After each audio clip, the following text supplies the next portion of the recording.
Friend, कैसे हैं सब लोग? उम्मीद है आप लोग बहुत ही अच्छे होंगे। सबको सलाम, आदाब, गुड इवनिंग। तो चलिए फ्रेंड, आज की वीडियो में हम बात करने वाले हैं SQL के बारे में कि SQL क्या होती है। जैसे कि आपने SA1 एग्ज़ाम दिया है, जो स्टूडेंट ने जिन्होंने SA1 का एग्ज़ाम दिया तो उनमें बहुत सारे क्वेश्चन SQL से देखने को मिला होगा। तो फ्रेंड, अब आपको टेंशन लेने की कोई ज़रूरत नहीं है। हम आपके लिए लेकर के आए हैं SQL लैंग्वेज, यानी SQL जो आपके एग्जाम में पूछता है वहाँ से भी क्वेश्चन आपको ऑब्जेक्टिव और सब्जेक्टिव दोनों हम आपको अवेलेबल करवाएंगे। तो आज की जो वीडियो है ये थ्योरी पेपर टाइप का है। यहाँ से हम बहुत सारे एग्जाम में देखने को क्वेश्चन मिलेंगे। और जैसा कि आपको पता होना चाहिए शायद, जैसा मुझे पता चल रहा है कि SA2 जो होगा शायद दिसंबर में एग्ज़ाम होना है, शायद ऑब्जेक्टिव ही होगा।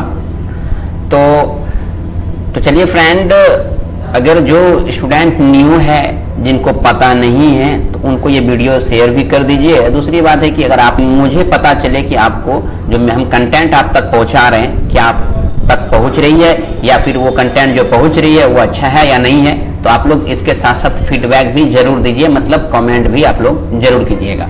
तो चलिए फ्रेंड, वीडियो को हम स्टार्ट कर लेते हैं। तो सबसे पहले हम बात कर लेते हैं कि क्या होती है SQL लैंग्वेज। SQL लैंग्वेज का मतलब क्या है? लैंग्वेज का मतलब होता है भाषा, और SQL का मतलब होता है, SQL जो है स्ट्रक्चर क्वेरी लैंग्वेज।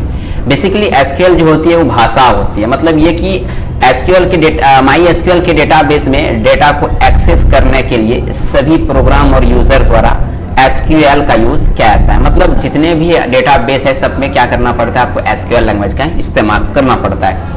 इसको करने के बाद क्या होता है, हम रिलेशनल डेटाबेस को क्या कर सकते हैं, क्रिएट कर सकते हैं और ऑपरेट कर सकते हैं। ठीक है, तो कहने का मतलब है SQL क्या होती है, MySQL के डेटाबेस में से डेटा को एक्सेस करने के लिए सभी प्रोग्राम और यूजर द्वारा SQL का यूज किया जाता है। SQL कमांड का SQL क्या होता है, कमांड का एक सेट होता है जिसके द्वारा रिलेशनल डेटाबेस को क्रिएट और ऑपरेट किए जाते हैं। अब तो समझ लीजिए कि टाइप्स ऑफ SQL सब लैंग्वेज। तो SQL के कई सब लैंग्वेज का कलेक्शन है। क्या है? SQL कई सब लैंग्वेज का एक कलेक्शन है। प्रत्येक सब लैंग्वेज के अपने सिंटैक्स रूल, सिंटैक्स मतलब स्ट्रक्चर, अपना एक कोड जो होती है, जो संरचना होती है, एक सिंटैक्स होगा, रूल होगा, उसके साथ कमांड होगा, और डेटाबेस के प्रॉपर फंक्शनलिटी और सिक्योरिटी के लिए सब लैंग्वेज का यूज करना महत्वपूर्ण होती है। ठीक है, तो ये सब लैंग्वेज निम्न है। क्या क्या है सब लैंग्वेज, इसके टाइप्स होती है, क्या क्या लैंग्वेज के प्रकार है, मतलब SQL के लैंग्वेज क्या क्या है। तो सबसे पहली बात करते हैं DDL की, जिसका मतलब होता है डेटा डिफिनेशन लैंग्वेज। आप इसको याद रखिएगा, फुल फॉर्म एग्जाम में पूछेगा। दूसरा आपका होता है मैनिपुलेशन लैंग्वेज, DML। तीसरा होता है डेटा कंट्रोल लैंग्वेज, DCL। और तीसरा होता है TCL, ट्रांजैक्शन कंट्रोल लैंग्वेज। और पांचवा जो होती है वो होती है आपका डेटा क्वेरी लैंग्वेज, DQL। तो इसका क्या करना है आपको, सबसे पहले तो इसका फुल फॉर्म याद रखना है। अब इसके कमांड है, आपको कमांड से एग्जाम में क्वेश्चन देखने को मिला होगा कि SQL कमांड क्या है। तो देखिए, जैसे DDL है, DDL डेटा डिफिनेशन लैंग्वेज है। इसके जो कमांड होते हैं, सबसे पहली बात कर लेते हैं, तो इसका कमांड आपका क्रिएट है, ठीक है। उसके बाद अल्टर है, उसके बाद आपका रिनेम है, उसके बाद ड्रॉप है, ट्रंकेट है, कमेंट है। अब ये सब क्या है, इसको हम डिटेल से भी आपको बताएंगे कि क्रिएट का काम क्या होता है, क्रिएट कहाँ यूज करना है, अल्टर कहाँ यूज करना है, रिनेम कहाँ यूज करना है, ड्रॉप कहाँ यूज करना है, ट्रंकेट कहाँ यूज करना है और कमेंट कहाँ यूज करना है। क्या होता है कमेंट करने से, आखिर SQL के अंदर DDL जो यूज करेंगे कमांड, तो इसमें क्रिएट, अल्टर, रिनेम जो है कहाँ यूज करना है, इस सारे चीज हम आपको बताएंगे। दूसरा कमांड आपका DML होता है, जिसको हम लोग बोलते हैं डेटा मैनिपुलेशन लैंग्वेज। इसके अंदर जो कमांड होती है, DML के अंदर जो कमांड है वो आपका इंसर्ट है, आपका अपडेट है और आपका डिलीट, ये तीन चीजें। और DCL के अंदर आपका ग्रांट होता है और रिवोक होता है। और TCL के अंदर commit, roll back, save point. और DQL के अंदर आपका लास्ट एक होता है सिलेक्ट।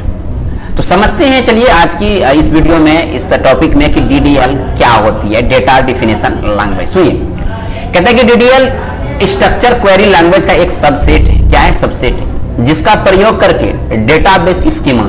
अब डेटाबेस स्कीमा क्या होता है, स्कीमा समझते हैं।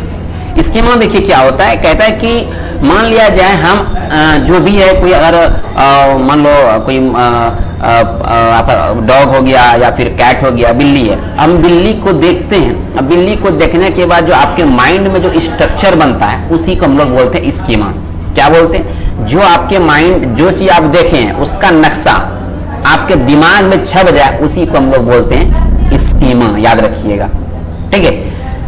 मान लो हम कंप्यूटर देख रहे, कंप्यूटर को देख लिए, उसके बाद जब हम मान लीजिए सोने के लिए जाएंगे तो हम कंप्यूटर अगर चला के आए हैं तो मेरे माइंड में कंप्यूटर का नक्शा बन जाएगा, तो वही नक्शा आपका स्कीमा कहलाता है, ठीक है। तो डेटाबेस स्कीमा या स्ट्रक्चर को क्या करते हैं, मैनेज, मतलब देख रेख, मैनेज किया जाता है। MySQL में DDL स्टेटमेंट का यूज डेटाबेस ऑब्जेक्ट जैसे टेबल हो गया, व्यू हो गया, इंडेक्स हो गया और स्टोर प्रोसीजर को क्रिएट, अल्टर तथा ड्रॉप करने के लिए किया जाता है। अब इंडेक्स आपको समझ में नहीं आता होगा, जब आप कोई भी कॉपी महंगा वाला खरीदते होंगे, उसके पीछे साइड में जब कॉपी को पलटते होंगे तो देखना उसमें इंडेक्स लिखा रहता है, या प्रैक्टिकल कॉपी जब आप खरीदते होंगे तो वहां देखना इंडेक्स लिखा रहता है। तो इंडेक्स में होता है, एक में सीरियल नंबर रहता है, एक में टॉपिक का नाम होता है, चैप्टर का नाम, और कहां से कहां तक लिखना है उसमें रहता है, वो इंडेक्स है, उसी को बोलते हैं। तो उस टाइप से हम लोग बनाते हैं। तो DDL से हम क्या कर सकते हैं, DDL से हम लोग क्रिएट कर सकते हैं, अल्टर हो सकता है, ड्रॉप करने के लिए, ये सब का इस्तेमाल हम लोग करते हैं।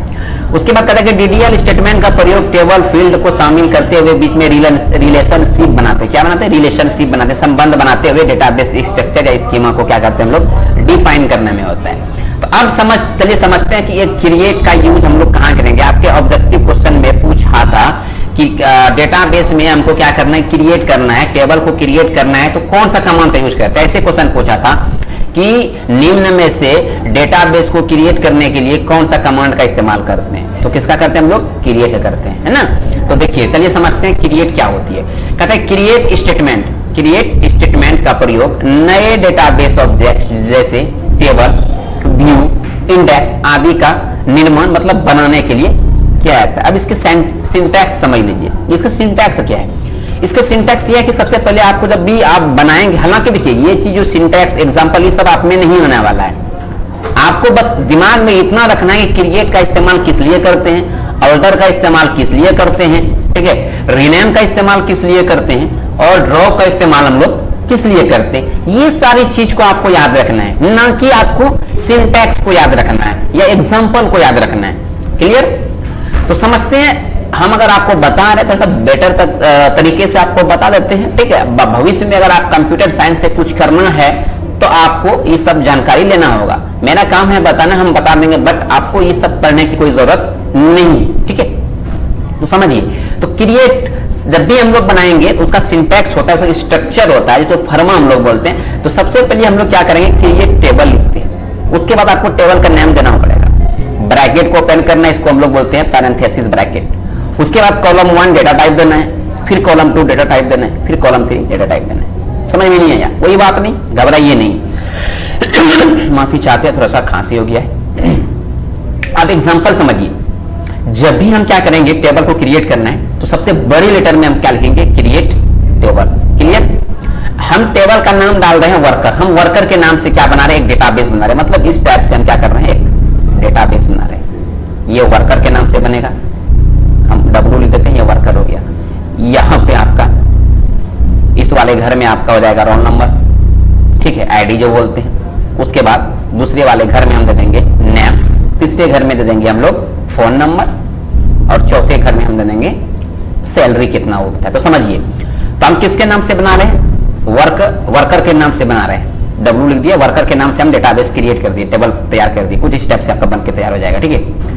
उसके बाद वर्कर का ID लिखिए, कॉलम 1 में डेटा टाइप लिखिए। सबसे पहले कॉलम 1 में हम लिखेंगे वर्कर्स ID जब भी होता है वो इंटीजर होता है, मतलब जितने भी नंबर होती है सबको हम लोग इंटीजर बोलते हैं। तो रोल नंबर जो होती है, रोल कोड जो भी होती है, रोल नंबर जो होती है, ID जो होती है, वो आपका इंटीजर में होता है, नंबर में होता है। हम यहाँ डेटा टाइप में क्या लिखे, इंट लिखे। दूसरी बात, आपको हम डेटाबेस में शायद पढ़े होंगे, पीछे कभी देखे होंगे शॉर्ट वीडियो में, कि प्राइमरी की, सेकेंडरी की, अल्टरनेट की, फॉरेन की वगैरह वगैरह बताए होंगे, ठीक है। तो रोल नंबर जो है वो आपका प्राइमरी की है, कौन सा की होता है, प्राइमरी की होती है। तो हम क्या लिखेंगे, वर्कर्स लेंगे। वर्कर का जो ID है वो इंटीजर टाइप का होता है, और जितने भी रोल नंबर होती है सबसे खास होती है वो प्राइमरी की लिख दी। क्लियर। उसके बाद दूसरे में लिखे कॉलम 2 डेटा टाइप, वर्कर का नेम देना है, वेर केयर लिख दिए, ठीक है। इसमें हम 50 लिखे। 50 क्यों लिखे, 50 का मतलब ये होता है कि किसी का हम पिन नंबर भरते हैं, कहीं की देखना, जब पिन नंबर भरेंगे तो वो ऑलरेडी आपके फॉर्म में 6 डिजिट का दिया हुआ रहता है, तो इससे ज्यादा इसके अंदर हम ऐड नहीं कर सकते। आप 50 अगर दिए तो 50 कैरेक्टर ही उसके अंदर आप लिख सकते हैं, उससे ज्यादा आप नहीं लिख सकते। अगर मान लिया जाए यहाँ पे हम दे देंगे 6, सिर्फ 6, तो इसके अंदर 6 ही डिजिट आप 6 कैरेक्टर ही आप टाइप कर सकते हैं, इससे ज्यादा नहीं कर सकते। तो समझ लीजिए साइज है कि कितना साइज आपको लेना है, राइट। उसके बाद देखिएगा फोन नंबर हम 30 दिए, जरूरी है 30 दो। फोन नंबर कितना 10 डिजिट और 2 डिजिट होता है, कोड होता है जो प्लस 91 जो अपने इंडिया में प्लस 91 यूज होता है। तो कहने का मतलब है तो 10 2 12 डिजिट ले लीजिए। इस दोनों में आपका क्या आ जाएगा 91 आ जाएगा, इसमें आपका जो मोबाइल नंबर होगा 10 डिजिट अलग हो जाएगा। तो यहाँ आप यहाँ 10 लिख सकते हैं, क्लियर है। उसके बाद सैलरी लिखे हैं डिसिमल में, मतलब क्या हो सकता है कि आपका मान लो 1001.5 ऐसे होगा, तो दशमलव वाला होगा, ये दशमलव वाला में हम लोग डिसिमल लिखते हैं, क्लियर। चलिए आगे बढ़ते हैं। तो बहरहाल इसको याद रखने की कोई जरूरत नहीं, आपको इतना याद रखना है कि डीडीएल कमांड के अंदर create, alter, rename, drop, truncate comment आता है। अब क्रिएट का इस्तेमाल किस लिए करते हैं? क्रिएट का इस्तेमाल हम लोग डेटाबेस को बनाने के लिए, टेबल को क्रिएट करने के लिए हम लोग किसका इस्तेमाल करते हैं? क्रिएट का इस्तेमाल करते हैं, ये याद रख लीजिएगा, राइट। दूसरी बात समझते हैं, अब हम समझते हैं अल्टर, कि अल्टर का इस्तेमाल कहां करना है। एग्जाम में पूछा है, आप प्रीवियस ईयर क्वेश्चन जो SA1 एग्जाम हुआ है उसमें जाके देखिएगा, बहुत क्वेश्चन यहां से मिलेगा आपको, देखिएगा।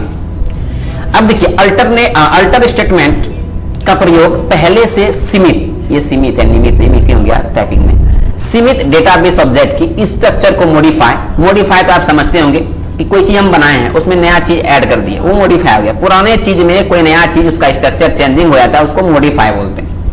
तो मॉडिफाई करते हैं, जैसे आप अल्टर स्टेटमेंट का यूज करके आप टेबल में नए कॉलम को ऐड कर सकते हैं। मान लो ये टेबल बनाए, अब ये टेबल है, इस टेबल में क्या करेंगे? कॉलम बनाना है, ये चीज ऐड करने के लिए कॉलम क्या करना है? ऐड करना है। तो कॉलम को रिमूव या कॉलम ऐड कर सकते हैं। उसके बाद कॉलम को रिमूव या डिलीट कर सकते हैं। मान लो आपको हटाना है तो इसको क्या करेंगे? हटा देंगे, इसको ये हटा सकते हैं इससे।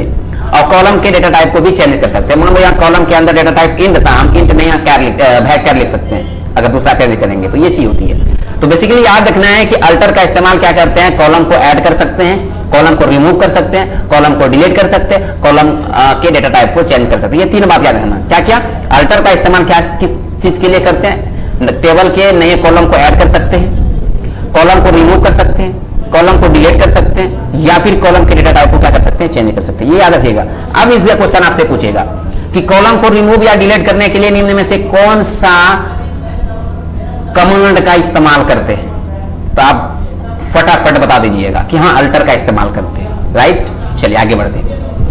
नेक्स्ट आपका रीनेम है। रीनेम तो आप समझ रहे हैं कि मान लो कोई भी नाम बनाए हुए है, उसमें नाम को हमको चेंजिंग करना है तो उसको हम लोग रीनेम बोलते हैं। फिर से उसमें नाम डाल सकते हैं, कुछ चेंज कर सकते हैं।